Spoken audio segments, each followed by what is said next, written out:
লাঞ্চের টাইমে আলু ভর্তা বানাইছিলাম আর রাত্রে কিন্তু এই আলু ভর্তা দেওয়া পানি ভাত দিয়ে খাইছিলাম গ্যাসের সমস্যার কারণে। আসসালামু আলাইকুম, welcome back to my another blog. তো কালকেও আসলে ভাত খাওয়া হয় নাই, যার কারণে ওই যে পাশের বাসার থেকে আর কি ওই লাঞ্চের সময় কটা ভাত রান্না করে আনা হয়েছে আর ওই যে আলু সিদ্ধ করে আনা হয়েছে। তো ভাত আর আলু সিদ্ধ করা হয়েছে, মানে এইগুলার আসলে ভর্তা বানামু। তো আমার বাসায় গ্যাসের সমস্যা মনে হয় আর এই বাসায় থাকা যাবো না, রুম দেখা লাগতেছে। তো যে কোনো একটা রুমে ওঠা লাগবে আর কি। তো এদিক দিয়ে আলুগুলা সিলে নিছি। এবার আপনারা হয়তো জানেন না, এখানে আমি পেঁয়াজও একটা সিদ্ধ করে নিছি আর এই শুকনা মরিচগুলোও সিদ্ধ করছি। শুকনা মরিচ ডলাডলি শেষ হয়ে গেলে এখানে পেঁয়াজগুলো ডলে নিলাম। পেঁয়াজ ডলা শেষ হয়ে গেলে এই আলুগুলা ভালো করে চটকাই নিবো। তো এদিক দিয়ে আলুগুলো চটকানো শেষ হয়ে গেলে এগুলো ভালো করে ব্লেন্ড করে নেবো, একটা হাত দিয়া একদম মতো করে একদম ভর্তা করে নেবো। আর আলু ভর্তাতে কিন্তু এই ছানা ছানা থাকলে ভালো লাগে না, যার কারণে আলু ভর্তাটা একটু একদম মাখা মাখা করে নিছে। আর এইতে কিন্তু লাল লাল হয়েছে, ওই যে লালের দেওয়া হয়েছে, লাল মরিচ দেওয়া হয়েছে তার কারণে। তো এটা আসলে দেখতে খুবই ইয়াম্মি হয়েছে, একটু লেবুও দিয়েছিলাম।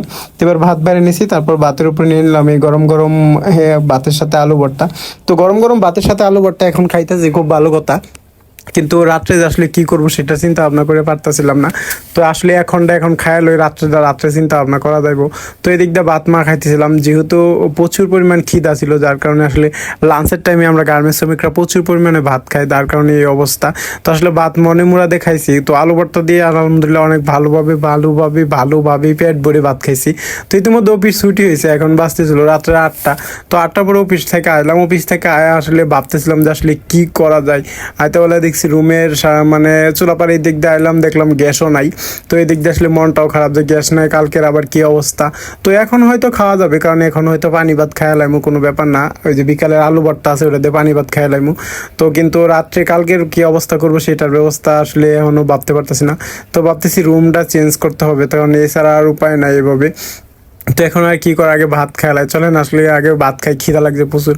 তো পানি ভাত খাবো। পানি ভাত খাওয়ার জন্য আসলে বেসিক্যালি পেঁয়াজ লাগে, কাঁচা পেঁয়াজ। আর যদি আপনার কাঁচা মরিচ হয় তাহলে বেশি টেস্ট হয়, কিন্তু কাঁচা মরিচ আজকে আমার নাই, যার কারণে শুকনা মরিচ দেখাবো। এখানে একটা কাঁচা পেঁয়াজ কেটে নিছি আর একটা প্লেট সুন্দর করে খলায় নিছি। তো প্লেট খলায় কাঁচা পেঁয়াজ নিয়ে নিছি আর এখানে ভাত নিয়ে নেওয়ার পালা। তো ভাত নিয়ে নিতেছি, এগুলো ছিল পানি ভাত। তো লাঞ্চের সময় ভাত টাত খায়া তারপর পানি দিয়ে রেখে গেছিলাম। তো এগুলো ভাত আসলে ওই রকমই রয়েছে।